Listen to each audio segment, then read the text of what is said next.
Maaga nga tayo ngayon mga mare pumasok dahil may customer tayong pupunta ngayong umaga. Bago po mag 9:30 dapat makarating na ako sa store dahil kukunin yung pinareserve sa akin kahapon na 3 galon ng sherbet. Ngayon lang naman ako maagang pumasok mga mare dahil yun nga mayroong ngang magpapareserve, pero kung mga ordinaryong araw ay ang laging umaalis ako sa bahay 9 AM. Kaya eksakto 9:30 nasa store na ako.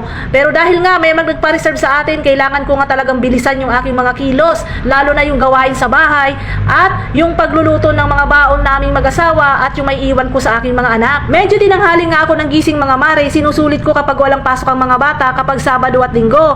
Kapag Lunes hanggang Biyernes ay lagi talaga akong bumabangon ng 4:30 para mag-prepare ng mga babaunin at almusal ng aking mga anak. Wala naman tayong magagawa mga mare kasi tayo ay mga nanay ng ating tahanan, kaya tayo talaga ang kikilos at mag-aasikaso sa lahat ng mga obligasyon bilang isang nanay. Nakababa na nga ako dyan mga mare ng minibus at ako'y naglalakad na naman papunta doon sa pangalawang sakay ko. Dahil dalawang sakay ako mga mare simula sa bahay hanggang doon sa aking trabaho. Di talaga ako bumababa doon sa mismong sakayan ng jeep papunta doon sa aking trabaho dahil sinasadya ko talagang maglakad para naman kahit papano ma-exercise yung aking katawan, ang aking mga binti, kasi maghapon nga ako mga mare nakapuupo. Naghihintay na nga dyan ako mga mare ng jeep papunta doon sa aking pinapasukan at minsan ay matagal talaga dumating yung jeep dyan, kaya minsan na nalilate ako ng mga ilang minuto. At sa wakas nga mga mare at nakarating na ako sa store at ito nga pala yung aking pinapasukan.